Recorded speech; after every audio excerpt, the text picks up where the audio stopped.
Assalamu алейкум, урматтуу достор. Мен сүйгөн китеп долбоорунун кезектеги коногу ошол Бугу пресс басма үйүнүн жетекчиси, кыргыз элине, келечегине, жаштарына өзүнүн чоң салымын кошуп келе жаткан байкелерибиздин бири Жаныбек Абиз деген байкебиз. Ассаламу алейкум байке, кош келдиңиз. Алейкум салам, рахмат. Карман оразаңыз кабыл болсун. Силердики да кабыл болсун. Рахмат. Анан жакында эле бир чоң жаңылык кылдыңыздар да. Ошол эмне үчүн кээ бир өлкөлөр өнүкпөйт аттуу китепти кыргызча которуп, авторду Кыргызстанга алып келип, чоң иш-чара кылдыңыздар. Ошол жөнүндө бир аз кененирээк айтып өтсөңүз. Биз ошо жакында эле 14-мартта Бишкекте Новотел мейманканасында дүйнөгө белгилүү 48 тилге которулган Why Nations Fail деген китеп бар. Бул анын кыргызчасы. Ал китеп дүйнө боюнча 48 тилге которулуп, анан учурда дагы да которулуп жатат. Бул интеллектуалдык бестселлер китеп, саясий экономикалык темада жазылган. Анан ушул китептин эки автор жазган муну. Авторлордун бири Джеймс Робинсон Кыргызстанга чакырып, эл аралык деңгээлдеги бет ачарды өткөрдүк бул китебин. Эмне үчүн эл аралык деп айтып жатам? Анткени Кыргызстандан, Америкадан бул коногубуз, анан Өзбекстандан дагы бир коногубуз келип катышып, бет ачардан сырткары пленардык талкуу өткөрдүк. Ал бул киши биздин өлкөгө 3 күнгө келди. 3 күндө бир жалпы өкмөт мүчөлөрү менен жолуктуу Эдил Байсалов баштаган. Андан сырткары миңдей киши менен жолукту, баягы көзмө-көз, алардын айрымдары суроо берди. Ошо бет ачар күнү 600дөн ашык. Анан бет ачар күнү кечинде саясий коомдук ишмерлер менен жолуктурдук. Анан эртеси күнү Борбордук Азиядагы Америка университетиндеги студенттер менен жана башка калоочулар менен жолуктурдук. Андан сырткары бир 8000 тегерегинде түз эфирден көрүптүр. Бул бизди аябай кубантты, анткени китепке кызыккан, өлкөнүн келечегине кызыккан жаштарыбыз, жаш эле эмес, жарандарыбыз көп экен. Анан ошондой иш-чараны өткөрүп алдык, аман эсен конокту да узаттык. Конок бизден кийин ошол Өзбекстанга кетти. Өзбекстандан бизге ошо Бекзат Хашимов деген ушул китептин өзбекчеге которулган редактор келген. Джеймс Робинсон болсо ошо келип, бияктагы китебин окуган окурмандар менен, өзүнүн фанаттары менен десек да болот, алар менен жолугуп, алардын суроолоруна жооп берип, презентация өткөрүп, андан сырткары 2-3 медиага интервью берип, маек куруп, өзүнүн дагы эксперттик ойлору менен, келечектеги китептери менен бөлүшүп кетти ал киши. Ушундай иш-чараны Кудай буйрса өткөрүп алдык. Эң сонун, анан сурай турган суроом, бул китептин которулушуна эмне себеп болду? Бул китеп негизи биз Бугу пресс басма үйү, Бугу пресс, негизи өзүбүздү жөн эле Бугу пресс деп атайбыз. Amazon, Facebook деген сыяктуу. Биз жөн эле Бугу пресспиз. Бугу пресс негизи ар бир китеп чыгарганда, мынакей мен сизге көргөзүп коеюн. Биякта 2 сап турбайбы мисалы? Бул китеп өлкөнүн жана элдин кантип өнүгүп же өнүкпөөрүн түшүнөм дегендер үчүн. Бул баягы биздин Бугу пресс тарабынан кошулган чыгармачылыкта кошулган ой. Биз ар бир китебибизге ушинтип кошобуз. Оригиналда андай жок. Эмнеге муну коштук? Анткени бул китеп өзү ошол жөнүндө. Кайсыл өлкө, кайсыл коом, эл кантип өнүгөт же кантип өнүкпөй калган, ошол жөнүндө айтып берген үчүн биз өлкөбүздү өнүксүн деген жарандардын бирибиз. Анан өлкөнү өнүктүрөөрдө китеп окуу менен, агартуучулук менен өнүктүргөн дагы жакшыраак. Анан биз баягы китеп окутуу, ушу агартуу тармагында иштегендиктен ушул китепти тандап алдык. Бул китеп негизи менин колума 2019-жылы орус тилиндегиси белекке берилген. Анан аны мен окуур менен аябай жактырып, дароо Америкадагы Брокман басма үйү менен аны издеп таап, алар менен келишим түзүп, анан 2021-жылы келишим түзүптүрбүз. Анан 2 жылдын ичинде бул китепти которуп, уруксатын алып, которуп, автор менен сүйлөшүп, 2020-жылы авторду чакырып, анын макулдугун алып, баары сонун келатканда пандемия башталды. Анан убакыт кийинке жылып кетти. Бирок Кудайга шүгүр 2023-жылы бул биздин кыялыбыз ишке ашты. Бул китептин тандап алганыбыздын эң негизги себептеринин дагы бири бул бизде китеп окуу десе эле баары эле адабий китептерди түшүнө берет. Бирок китеп андан эле турбайт да. Ошондуктан биз баягы саясий экономикалык адабияттарды, кыргыз тилиндеги саясий экономикалык адабияттарды санын көбөйтүү үчүн ушул китепти тандап котордук. Бул китептин да буюрса уландысы да бар. Азыр ага киришип атабыз. Эң сонун. Анан автор Кыргызстанга келди, окурмандар менен жолукту. Кандай суроолор берилди көбүнчө? Эң кызыктуу суроолордон. Эң кызыктуу ал жерде жаш активист, саясий активисттер да келди да. Ооба. Анан ал жерде өзгөчө менин көңүлүмдү жылытканы, өзгөчө кыз кишилер авторго түз эле англис тилинде суроолорду берди, жоопту англис тилинде эле алды. Ошол сүйүнктүү. Анан суроолор көбүнчө саясий экономикалык өзгөчө биздин өлкөнүн өнүгүп келе жаткан, ушул Борбордук Азияда демократиянын бир очогу болгон ошол өлкөнүн келечеги боюнча суроолорду берди. Бардык жаштардын башкача айтканда көзү күйүп турду да. Өлкөгө күйүп жаткандыгы, өлкөнүн келечегин ойлонуп жаткандыгы кубандырды. Анан бул киши биздин өлкөгө, негизи эле Борбордук Азияга буга чейин Казакстанга бир 3-4 жолу келиптир. Ал Казакстан Республикасынын чакыруусу боюнча анан ноябрь айында 2022 жылы бул китептин казакчасынын бет ачары болгон. Ага да барыптыр. Ал эми анан экинчи болуп биздин өлкөгө келди, Кыргыз Республикасына. Бизден кийин Өзбекстанга кетти. Кыргыз Республикасы жөнүндө, мисалы Казакстан жөнүндө билет экен да бир аз. Биз жөнүндө такыр билбейт экен. Биз ал киши үчүн чоң ачылыш болдук. Анан ал киши дагы бизди жакшы таанып кетти, 3 күндө жакшы таанып алды деп ойлойм. Анткени биз Чыңгыз Айтматов үй музейин алып бардык, Манас жөнүндө айтып бердик, өзү да изилдептир. Англисче вариантында кийин бердик кетердечи узатарда. Анан баягы жакшы илим билим саясий жагынан да жакшы мындай алмашуу эксчейндж болду да. Мындай эме билимдердин эксчейндж. Анткени мен күткөн эмесмин, бул кишинин фанаттары биздин өлкөдө көп экен.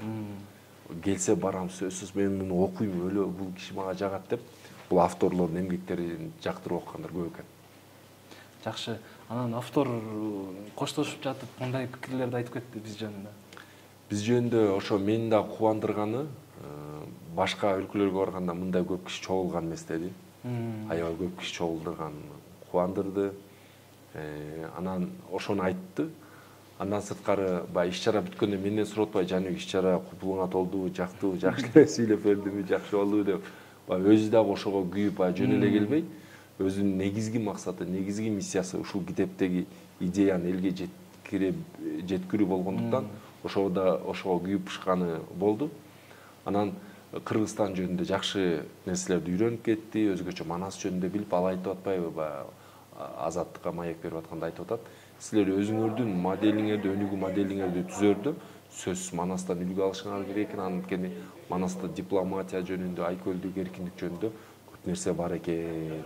Ошону эске алышыңар керек деп айтты да. Эң сонун. Анан бул китепти ушунча эмгек менен котордуңуздар, Кудай буйруса элибизге сиңип кетсин. Анан китептеги сизге эң таасир берген жери? Эми китепте мага таасир берген жерлер аябай көп. Биякта өзү китеп 15 бөлүмдөн турат, ар бир бөлүмдү иликтеп айтып берсе болот. Эми мага таасир бергени мен мындай айтсам болот. Баягы мен китепке тиешелүү жагынан айтайын. Баягы 1400-жылдары Гутенберг деген киши Германияда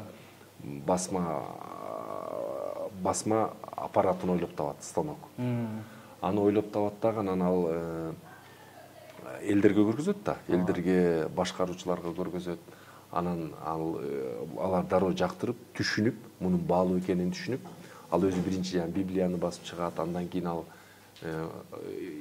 башкаруучулар дароо түшүнөт, эмнени түшүнөт. Эгер бул станокто колдонсок, биз документтерди басабыз, токтомдорубузду, буйруктарыбызды, китептерди басабыз, ал идеяларды, ал нерселерди элге батыраак жеткиребиз деп, анын коомчулукту өнүктүрө турган миссиясын түшүнөт дагы, дароо кабыл алат.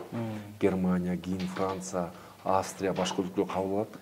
Европа бул нерсени бат кабыл алып, китеп индустриясы бат өнүгө баштайт. Ошол эле нерсени бир азыр атын унутуп атам, бир түркиялык Осман империясынын бир ишкери, бизнесмен Осман империясына алып барат. Баязид экинчи падышага алып барат. Ушундай мына китеп чыгарган станокду ойлоп таптыр. Ушуну биз өлкөгө алып келели. мына сиздин карамаңызда 80 миң каллиграф иштейт. Жанагы араб тилинде, осмон тилинде жазылган китептерди жазып иштейт, Куранды жазып иштейт. Мына ошонун баарын жеңилдете турган нерсени алып келели дегенде тилекке каршы ошол же убакта дүйнөнү дүңгүрөтүп турган эң чоң өлкөнүн, эки өлкөнүн бирөө болуп турган Осмон империясы падышасы уруксат бербей коет. Эмнеге бербей коет? Эми ал ошо божомолдоруна айта турган болсок, 80 миң киши жумушсуз калат. Ал жумушсуз калса эмне кылат? Падышага барат да. Биз жумушсуз калдык деп. Ошондуктан падыша уруксат бербейт. Кийин анын баласына дагы аябай мурас кылып дагы катып айтып келет, баласы да уруксат бербейт. 300 жылдан кийин араң уруксат берет. Ошондо дагы мындай чектеп уруксат берет. Анан карабайсызбы, ал кезде Европа өнүккөн өлкөлөрдүн катарында эмес болчу, Европа өлкөлөрү. А Осмон империясы эки өлкөнүн бирөө болчу. Азыр Осмон империясынын мураскору деп саналган Туркия 20 же 30 өлкөнүн бирөө, а Европа өлкөлөрү өнүккөн өлкөлөрдүн катарына кирип калды. Мына көрүңүзбү, бул ошо китепте creative destruction деп коет. Бул жанагы биз аны талкалоочу жаратмандык деп котордук. Өлкөнүн өнүгүүсүнө алып келген жаңы технологияларга падышалардын, башкаруучулардын мамилесин көрсөтүп жатат. Эгер ошол убакта башкаруучулар туура мамиле жасаганда, коом өзү башкарган өлкө кандай алдыга жылып өнүгүп кетмек. А бирок мына бара-бара тескер жака кеткендиктен бул нерсе мага ушул окуя аябай жакты. Эмнеге? Анткени өзүмө дагы жакын болду. А ушул сыяктуу окуялар, жана башка окуялар китепте абдан көп. Ар бирин кызыктуу кылып айтып берсе болот. Сонун. Буюрса достор, баарыңыздарга окууну сунуштайбыз. Анан бул китептен башка да кандай жаңылыктар болот? Бугу пресс басма үйүндө. Бизде Бугу прессте мына жакында эле бул 6-чы китебибиз болду да. Анан мунун артынан эле Ибрахим Түркхан деген түркиялык акын, жазуучу, котормочу бар. Өзү Кыргызстанга 90-жылдары келген, кийин кайра Түркияга кеткен, кайра Кыргызстанга келип отурукташып, Кыргызстанда жашап, азыр учурда Европада жашап атат. Ушул китебин чыгардык, баягы кыргыз-түрк мамилесине көпүрө болсун деп. Бул китеп эмнеси менен өзгөчө? Бул китептин автору түрк, бирок ал түрк тууганыбыз кыргыз тилинде жазган. Бул котормо эмес. Бул өзү кыргызча аябай жакшы билет, биздин манас айтат, кыргызча ырдайт, кыргызча түш жорuyт, башкача айтканда. Кыргыз жөнүндө окумуш жакшы билет. Кыргызстанга калгысы келет, жашагысы келет. Убагында баягы раматылык биздин мударисибиз Хусейин Карасай уулунун батасын алган, ал киши менен жолуккан, далай акын жазуучулардын чыгармаларын учурда мурундагы бул китептин аягында бар. Түрк тилине которуп эле тим болбой, анын электрондук же болбосо мындай кагаз түрүндө чыгышына салым кошкон киши. Анан ушул китеби өзү дагы китеп жазат. Өзүнүн бул 3-чү китеби. Буга чейинки 2 китеп өзүнүн эне тилинде, түрк тилинде чыкса, бул экинчи эне тили кыргыз тилинде чыгып атат. Ичинде балдар үчүн, студенттер үчүн, окуучулар үчүн аңгемелер жазылган, эсселер, шык берүүчү, мотивация берүүчү. Анан болгон окуялардын негизинде сонун китеп. Бул биздин 7-чи китебибиз. Өзү ийгиликти көздөй деп аталган. Эмне үчүн мындай деп аталды? Анткени автор айтып атпайбы, биринчи китебим бул Алы кулдун изи менен дейт. Экинчи китебим Жылдыздарды аралап дейт. Үчүнчү китебим ийгиликти көздөй дейт. Алы кулдун изи менен Жылдыздарды аралап ийгиликти көздөй баратам деген китебим 4-чү болот деп атат. Ал 4-чү китебим азырынча сыр, аны автор азыр учурда даярдап атса керек. 4-чү китеп ушундай аталат. Бул болсо чыкканына сыясы кургай элек 2 күн болду чыкканына. Эң сонун. Мына биринчилерден болуп силер көрүп атасыңар. Сонун жаңылык экен. Кеңиз ичинен бир окуя. Мунун бир окуя Көрүүчүлөрүбүз үчүн. Көрүүчүлөрүбүз үчүн бир окуя айта турган болсом, биякта баягы бир эрте бүтүм чыгарба деген аябай жакшы бир окуя бар. Бир Кытайдын, же болбосо мону айтайын, Алан Макфадден деген сүрөтчү, фотограф, фотосүрөтчү. Бул билесизби, 720 миң жолу сүрөт тартып, ошонун ичинен бир эле сүрөттү жараткан. Бул могу кадимки эле чымчык, эң бат учкан, ылдам учкан чымчыктын сүрөтү. Бул жана биз National Geographic деген канал бар го. Ошондо баягы бир алым айтып атпайбы? ошол жерде иштеген кишилер өзүнүн кесибине ушунчалык сый мамиле, аяр мамиле жасайт, берилип иштейт дейт. Берилип иштөө менен ошо кесибинин ыйыктыгын, улуктугун, баягы диний көз караштан түшүнгөн ыйыктык эмес мындай. Ошонун улуктугун, улуу экендигин көргөзүп, антип иштеген киши коррупцияга барбайт да. Ошонун ыхласы менен иштеген кишилер да. Анан бул киши бул чымчыкты аябай жакшы көрчү экен. Бала кезинде жакшы көрүп, бул чымчыктын атын азыр мен эсимден чыгып атат. Ушуну тартыш үчүн бул чымчык өзү саздак жерде жашайт экен да. Сууга кирип бараткан жеринен мынакей маякта ошол сүрөт берилген. 720 000 сүрөт тарткан. Анткени улам тарткан сүрөтү жараган эмес. Анан бул аябай бат учкандыктан бул кадрды кармаш керек да. Анан баягы атайын кийинип, жана армияда чалгында жүргөндөрдөй кийинип, фотоаппаратын кармап, саздакта бир канча күн жатып, ачка болуп, таң атпай түн ичинде күтүп, ошол чымчыкты тартып, анан кийин баягы көргөзүп атпай. Биз бул сүрөтчүнүн окуясынан эмнени түшүнсөк болот? Ошо кесипке берилгендигин, ага сый мамиле жасагандыгын, ошол кайсы кесиптин ээси болбой эле ошонун майын чыгара аткара билгендигин, сүйгөндүгүн, сабырдуулугун көргөзүп атат. Бул киши учурда жашайт. Учурда жашаган эле азыр деле ушинтип сүрөт тартып иштеген киши. Замандашыбыз биздин.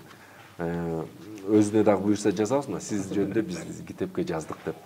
Ушул окуяны айтсам болот. Анан ушул сыяктуу биякта аябай жакшы окуялар бар. Дагы бир окуясы бул бир Ранга Гуру деген атактуу сүрөтчү жашаган. Ошонун устаты баягы сүрөт тарта албай жүдөп айтат, анан устат айтат: "Сен сүрөт тарт, базарга алып барып кой.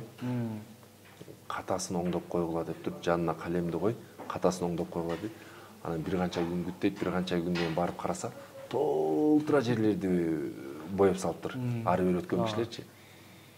Эми ошол эле сүрөттү сен бир кайра барып, эми ошо кайсы баягы эмени алардын оюн сурап коюп кой дейт. Бирок анан бир канча күндөн кийин барса, эч ким өзгөртпөптүр. Мына могу жерин мондай өзгөрт, тигиндей кыл депчи баягы. Биз бирөөнүн катасын айтат экенбиз, бирок ага жол көрсөтүүчү болуп же аны колдон алып кел сага мындай жардам деп тилек ашаны айтпайт экенбиз да. Ушул сыяктуу жакшы окуялар көп. Буюрса бул китептерди баардыгына окууга сунуштайм. Сонун. Анан бул китептерден тышкары 451 градусту да котордуңуздар, ооба. Буга чейин чыккан китеп. Ал дагы ошо былтыр бета чаруу болуп, эми анын автору Раматулов болуп калган. Ооба. Бирок анын замандашы Нил Гейман деген дагы атактуу жазуучу бар. Ал дагы баягы түз эфирге чыгып, онлайн түрүндө ал китеп жөнүндө, ал Рэй Брэдбери деген жазуучу да ал жөнүндө айтып берип, былтыр дагы анын бета чарын өткөргөнбүз. Ал дагы аябай жакшы деңгээлде болгон. Эмне үчүн жакшы деп айтып атам? Анткени келген кишилер ошондой маанайда кетти, ошол сөздү бизге айткан үчүн биз ошол фидбекти кабыл алып анан силерге айтып атабыз да. Анан ал иш-чарада жакшы болуп, ал китеп эмне жөнүндө? Бизде азыр китеп окуу маданияты өнүгүп атпайбы биздин Кыргызстанда, жаңы өнүгүп. Ал ошо китеп окуу жөнүндө да, ал чыгармада бир өкмөт болот, өкмөт коомду башкарат, анан коомго айтат: "Силер жыргагыла, жашагыла, кутургула, ичкиле, жегиле, кино, мультфильм көргүлө, бирок китеп окугула" дейт. Эгер китеп окусаңар, китебиңерди биз өрттөйбүз дейт. Өзү дагы 451 Фаренгейт деп, бул америкалык жазуучунуку да. Америка элинде ысыктын табын Фаренгейт менен өлчөйт да. 451ге жеткенде могу кагаз күйөт экен китеп. Анан жазуучу дагы ошону изденип отуруп, башында бул китептин аталышы өртөө өчүргүчтөр ушундай башкача болчу, кийин жазуучу ошол аталышты берип, ошол аталыш менен чыккан. Анан ал китепте ошентип берип баягы китеп өрттөнөт экен да. Негизи өртөөчүлөр өртөө өчүрүп иштеш керек да. Жок, алар китеп өртөп иштейт. Бул киносу да бар, бул баягы өзгөчө биз IT тармагы аз айтышыңдар көрүп атпайбы? IT тармагына дейбизби, технология жагына дагы салым кошкон чыгарма десек болот. Анткени көп ошо программисттер айткан, мен бул китепти окуп мага мотивация берди деп. Неге? Анткени жазуучу 53-чү жазылган да китеп. Жазуучу айтып атат, эгер биз технология өнүгүп кете берсе, биз анын азгырыгы менен жашай берсек, китеп окубасак, бара-бара малдын кейпин кийип калабыз деп. Ошондуктан биз китеп окуган коом болушубуз керек деп. Анткени чыгармада ошону сүрөттөйт да. ошол заман, азыркы биз жашап аткан заманды жазуучу 50-жылдар эле айтып коюптур, көргөчтүк. Ал кезде телефон жок болчу. Азыркы биз көрүп аткан телевизор жаңы чыгып аткан. Бирок жазуучу жанагы биз баягы кулакчынды, зымы жок кулакчынды, телефонду, азыркы телефон, смартфонду, акылдуу телефонду ошол кезде эле көргөчтүк каракылык менен айтып коюптур. Анан бул да китеп ошол жөнүндө, ал илимий фантастика, бир окуганда балким окурман түшүнбөшү мүмкүн. Бирок эгер түшүнсө окурман жата калып окуйт да, жантыгынан жата калып окуйт. Анан жалпы бир 7 китеп чыгартырбыз. Буюрса ар бир китепти окурмандарга окууну сунуштайм, окугула, талкуулагыла, үй бүлөңөр менен отуруп, туугандарыңар менен же досторуңар менен окуп, ал идеялар жөнүндө сүйлөшкүлө, ишке ашыргыла демекчимин. Анткени китеп качан көркүнө чыгат, андагы идеяларды ишке ашырганда. Ооба. Эң сонун буйруса Бугу пресс үйүнө, басма үйүнө ийгиликтерди каалайбыз. Рахмат. Элибиз үчүн, келечек үчүн, жаштар үчүн дагы да көп эмгектенериңиздер. Өнөк байке, жанатан бери өзүңүздөр которуп, басып чыгарган китептериңиз тууралуу айтып өттүңүз. Эми жеке өзүңүз окуп, жакшы көрүп, дайыма ачып, барактарын карап жүргөн китептериңизден бирди айтып берсеңиз. Мен негизи эми ачык айтканда жакшы ар бир китепти жакшы көрөм. Болгону аны окуп жетише албайм да, жетише албай атам. Мисалы, могу биздин тоолордой ар бир Кыргызстандын ар бир жери сулуу, сонун жаратылышы кооз, бирок ар бирин кыдырып көрүп жетише албаган сыяктуу. Ар бир жакшы китепти окуп жетише элекмин. Бирок акыркы окуган китебим жөнүндө айта турган болсом, жанагы Дубайды негиздеген Мухаммед ибн Рашид Аль Мактумдун Ой учкундары деген Роза Отунбаева Демилгелер фонду тарабынан которулуп чыккан жакшы китептердин бири. Ошол китепти окуп чыктым. Ал китептеги айтылган ойлор, негизи китеп өзү жакшы экен. Негизи ал кишинин көп китептери бар. Мага жаккан китептер негизи My Vision деген өзүнүн китеби бар. Ошол китеби көбүрөөк жагат. Анан бул китеби да жакшы экен. Бул китепте жаккан жери ал киши ошо Дубайды түптөөдө, ошо араб элин бириктирүүдө, жаңы дүйнөнү курууда өзүнүн ойлору менен, стратегиялары менен эмнеге маани бериш керек, ошол араб өлкөлөрүндө же өзүнүн араб эмирлигинин кантип өнүгүүсү боюнча ойлору менен бөлүшкөн. Буга чейинки жасаган иштери боюнча негизи ар бир өлкөнү өнүктүрүүгө кызыккан ар бир окурман окуса жакшы китептердин бири. Бул китепти окушуңузга эмне себеп болуп калды? Эми бул китеп муну Доктургүл Кендирбаева эже ошо фонддун жетекчиси мага белекке берген. Анан ошондо алып окуп, анан жактырып башка окурмандарга сунуштагам. Анан ошо өзүм окуган китепти мен жыл сайын жылдын аягында мен окуган китеп деп өзүм окуган китептерди жарыялап, анан окурмандарга өзүм Инстаграм баракчамда конкурс жарыялайм, чакан. Анан бул жыл ошо 3 китепти белекке койгон. Бирөө жанагы Өмүр өтөт билинбей биздин кыргыз эл жазуучусу Бексултан Жакиевдин, экинчиси Рэй Брэдберн 450 Фаренгейттин орус тилиндегисин, анан ошо Ой учкундары деген китепти койгом. Анан аны ошо окурмандарга белек берип, белекке берип койдук.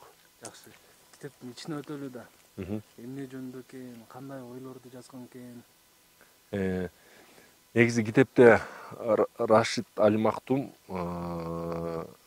ошол өнүгүүдө, бир өлкө өнүгүү үчүн, бир эл өнүгүү үчүн өзүнүн баалуулуктарына, өзүнүн өтмүшүнөн, тарыхынан таянып, ошонун негизинде жаңы баягы улуттук стратегияны түптөөдө, жазууда ошол нерселер эске алынса, ошол нерселерге маани беришибиз керек, тарыхы болбой, эл болбойт дегендей, ошол ойлору менен көбүрөөк бөлүшкөн да. Анткени Ой учкундар деп өзү айтып тургандай, өзүнүн ошо асыл ойлору менен бөлүшүп, ошол жөнүндө айтылган, мисалы ал жерде айтып атат, так азыр эсимден чыгып атат, мындай бул жеңиш дегенди билдирет да, victory, Ал айтып атат, анын тили боюнча жеңиш мынакей, биздин тилде жеңиш могу дейт да. Анан 3 нерсени түшүндүрүп берген, тилекке каршы ошону унутуп атам. Анан ал ошонун мага абдан жакканы, мисалы ар бир коом өнүгүп атпайбы? Мисалы Сингапурдун өнүгүү модели бар, ал өзүнө эле таандык да, аны көп кишилер мына бизде Сингапурда өнүгөлү же ошол өнүгүү моделин тандайлы деп алып атканы такыр туура эмес да. Анткени ал Сингапур өнүгүү модели Сингапурга ылайыктуу. Рашид Алимактун да айтып атканы ошол биз дагы өнүгүүдө өзүбүздүн моделибизди иштеп чыгыш керек жана ошону менен өнүгүшүбүз керек жана ошону менен алдыга умтулушубуз керек деп атат. Ошол эле сыяктуу биз өнүгүкүсү келген, өнүгүп келе жаткан өлкөлөр, анын бири биз Кыргыз өлкөсү дагы ошо өнүгүү үчүн ошондой өнүгүп келаткан өнүккөн өлкөлөрдүн модельдерин окуп, андан үлгү алып, баягы так көчүрүп албай, копи пест кылбай, тескерисинче окуп, анан өзүбүздүн да модельди иштеп чыгышыбыз керек. Ошол жактан Рашид Алимактум жакшы өзүнүн насаптары менен бөлүшкөн. Анан ушул китепти окуп чыгып, бир авторго болгон суроолор жаралбы? Балким жолуксам берет элем деген. Ооба, анткени мисалы мындай болуп атпайбы? Биз кандай гана эл болбойлу, кандай гана өлкө болбойлу, дүйнөнүн кайсы бурчунда өлкө болбойлу, мисалы ошо Араб Эмирлигинде Дубай шаары өнүктү, балким Араб Эмирлиги да өнүгүп атат ошол мамлекетчи. Бирок ошол жерде ар бир индивиддин, ар бир жарандын эркиндиги канчалык өнүгүп атат. Мисалы анткени өлкөнүн байлыгы эл. Эң негизги байлыгы эл болуп саналат. Өлкөнүн байлыгы эл, өлкөнү өнүктүрө турган бул эркин эл, эгемен эл. Эл качан эркин болгондо, эгемен болгондо өлкө өнүгөт. Араб Эмирлигинде мен эми ал кишиге жолуксам суроо бергим келип атканы, ушу элиңизге эркиндикти канчалык жеткирип атасыз, элиңизди канчалык эркин кылып берүү үчүн сиздин стратегияңызда эмнелер каралган. Анткени ал жерде деле белгилүү бир кландар башкарат. Айрым чечимдер ошол кландардын каалоосу менен болот дегендей. Эгер эми бүт эле жерде кландар башкарат, бирок жана биздин буга чейинки чыгарган эмне үчүн кээ бир өлкөлөр өнүкпөйт дегенде эки идея каралган да. Экстрактивдүү институттар, анан инклюзивдүү институттар. Экстрактивдүү институт менен өлкө өнүксө, анда ал жана белгилүү бир кланга эле иштейт. Инклюзивдүү институттар менен өлкө өнүксө, инклюзив деген сөз бул англисден которгондо бул баардыгын камтыган деген сөз да. Ар бир жаранга тиешелүү, ар бир жарандын чыгармачылыгы, эркиндиги, ою баардыгы эске алынат. Ошо инклюзивдүү институттар менен өнүккөн өлкөлөр гана бүгүн бакубат жашап жатат. Анан мен ал Кудай буйрса жолугуп калсам, жолугам деп ниет кылалы, ал кишиге ушул суроону берем. Анан экинчиси менин кызыкканым, ал китепти окугандан кийин эле мен башка китептерин дагы барактай баштадым. Анан дагы бир-эки китеби бар экен, буюрса ошол китептерин да азыр окуйн деп жатам. Эң сонун. Анан Жаныбек байке, бүгүн биздин көрүүчүлөргө дагы кайсы китептерди окушун сунуштайт деңиз? Негизи биз азыр өнүгүп келаткан өлкө деген сыяктуу китеп окуу жагынан жаңыдан китеп окуу маданиятын жаңы калыптандырып келаткан өлкөбүз, коомбуз. Анан ошондуктан азыр ар бир окурманга мен көңүлүнө жакканын же бирөө жакшы деп айткан китептерди дароо баса калып окуш керек деп сунуштайм. Анткени алгач бир нерсени окуса, анан өзүнүн аң сезими жетилгенден кийин анан өзүнө накта тиешелүү, тийиштүү, керек деген, жарайт деген китептерди гана окуй баштайт. Азыр менимче өзүн өнүктүрүү боюнча тарыхый китептерди окууну көбүнчө сунуштайм. Анткени тарыхый китептер аркылуу өлкөнүн тарыхын, коомдун тарыхын, биздин тарыхый китеп эмес, жалпы эле. Тарыхый дегенде эле бир чылкы илимий тилде тарыхый китептерди эмес, көркөм тарыхый китептерди айтып атам. Өзүн өнүктүрүү дегенде бир гана жанагы финансы жактан өнүктүрүү эмес, финансылык сабаттуулукту жое турган. Жок, өзүнүн кат сабатын, же болбосо өзүнүн психологиялык жактан, өзүнүн ошол кесибине тиешелүү жактан өнүктүрө турган китептерди көбүрөөк окуса деген ойдомун. Анткени бир жакшы бир сөз бар. Американын жана раматылык президенти Джон Кеннеди деген эмеге барат да, ракета учурган жерге барат дагы, анан ал жерге барып деген ошол жерди полду жууп жүргөн киши менен сүйлөшүп калат. Сиз биякта эмне кылып жүрөсүз дейт. Анан ал киши айтат, мен асманга ракета учуруп атам, космоско ракета учуруп атам дейт. Анан президент өзү мыйыгынан күлүп, ал жообун туура кабыл алат. Билесизби ал эмне үчүн асманга ракета учуруп атам деп жооп берген? Ал аябай туура жооп берген да. Президент ошону дароо түшүнгөн. Президент да бекер ага суроо берген эмес антип. Ал дагы чын эле асманга ракета учуруп атат. Ал жерде пол жууп жүрөт, бирок асманга ракетаны учуруп, инженердин ошол ракетаны ойлоп таап, космонавт анын ичине отуруп, учкучтун ичине отуруп учуруп коюудан эмес, ошол жерде шартты да түзүшүп бериш керек. Баары бирип келип бир команда, анан баары бир миссия үчүн иштеп атат, асманга ракета учуруш үчүн. Ошондуктан ал асманга ракета учуруп иштеп жүрөм деп жооп берип атат. Ошол сыяктуу мен эмнеге жанагындай өзүнү өнүктүрүү, тарыхый китептерди окугула деп сунуштап атам? Анткени биз жашоодо, өлкөнү өнүктүрүүдө, өзүбүздү өнүктүрүүдө негизги миссиябызды жана андагы ордубузду жакшы биле албай атабыз. Эгер ар бирибиз ошо ордубузду билгенде, баарыбыз жөнү жок эле депутат болом, жөнү жок эле министр болом, жөнү жок эле президент болом деп умтула бербейт болчубуз. А биз анын маани маңызын түшүнбөгөндүктөн ар кимибиз эле ошол жака түшүнсөк да түшүнбөсөк дагы талпынып умтулуп жатканыбыз бул аябаганда өкүндүрөт. Чын чындыгында ар бирибиз жашоодо анан ошондой кызматтарда негизги миссиябызды түшүнүп, ошо менен иштесек өлкө бат өнүгөт деген ойдомун. Жана да мисал бар го, сонун Кытайда көчө сүпүрүп жүргөн адамдан сурайт экен да, кесибиңиз жагабы десе, аябай жооп берет экен да. Жагат, мамлекетимди тазалап атам, туристтер келип атат, кызмат кылып атам эги жеримде деп жооп берет экен да. Анан ошо бизден же коңшу Казакстандан көчө сүпүрүп жүргөн адамдан сураса уялышат экен. Туура эмес, баягы ойдо эметип калыптанып калган адамдар бар экен да. Ошол себептен сиз азыр айтып атсаңыз, мен дагы туура деп атам да. Пол жууса дагы ракета учурганга ошол жерде кызмат кылып, салым кошуп атат. Өзүнүн эмгегин кошуп атат да. Абдан сонун. Жаныбек байке, бүгүн рахмат ушундай убактыңызды бөлүп, атайын келип, бизге маек бергениңиз үчүн. Алдыда иштериңиздерге ийгиликтерди каалайбыз. Дагы да көптөгөн жакшылыктарды кылгандардан, жакшылыктарга себепчилерден болуп жүрөңүздөр. Азыр биздин көрүүчүлөргө кайрылып койсоңуз болот, сөзүңүз менен. Мен кайрыларым, урматтуу достор, урматтуу көрөрмандар, мен айткым келип аткан нерсе, биз баягы чет өлкөгө барып, чет өлкөнү кыдырып келип, анан жаңы эле биз тиги учактан түшкөндө эле бутубуз жерге тиер менен ушундай таза абаны жыттап, терең дем алып, өзүмдүн Кыргызстаным эле аябай жакшы экен дейбиз. Бирок жакшы экен дейбиз дагы эмне деп айтабыз? Мен өзүм өлкөм Кыргызстаным жакшы экен, тоолору бийик, абасы таза, жаратылышы кооз дейбиз. Чет өлкө курусун аяк дейбиз. Бирок жакшылап ойлонуп көрсөк, терең ойлонуп көрсөк, бул кооз жаратылышты, таза абаны биз ойлоп чыгарган жокпуз да, ойлоп тапкан жокпуз. Муну ата бабаларыбыздан калган жер, Алла Таала бизге берген жер.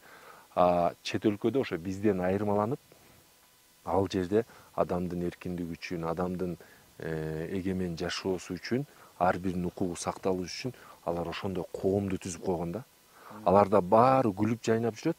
Эмне үчүн күлүп жайнап жүрөт? Баары баягы бири-бирин сыйлап, мисалы бизде азыр байкасаңыз, эгер сиз автобуска түшсөңүз, маршруткага түшсөңүз, баары эле тиги согушка катышып келгенде кабак кашын бүркөп, досум жылып койчу өтүп кетейин деп мындай. Ал жерде сиздин ийинге тиелек жатып эле кечирим сурап, мен өтүп кетейинчи дейт. Биз ошол нерселерди биздин коомдо болгондо, биз алардан дагы 10 эсе алдыга өнүкпөйбүз деген ойлойм да. Ошо чет өлкөгө чыкканда биз ошол нерсени билсек, алардын бизден эң чоң айырмасы, алар бири-биринин укугу сакталган, бири-биринин акысы тебеленбеген коомду түзө алгандыгында. Биз дагы Кудай буйрса ошондой коомду түзсөк, мондай кооз жаратылышта аябагандай бактылуу жашамакпыз да. Анан көрүүчүлөргө айтарым, ошол нерсени эске ала жүрсөк жана ошондой коомду куралы. Эң сонун. Урматтуу достор, баарыңыздарга да терең ыраазычылык, ушундай бир жакшылыктарга себепчи болуп калалы деп эмгек кылып атабыз. Ушул эмгегибиз бирөөңүздөргө болсо дагы пайдасын тийгизсе, биз үчүн чоң жеңиш. Видео жакса, биринчи жолу айтып атам, видео жакса каналга жазылып бөлүшкөндү унутпайбыз достор.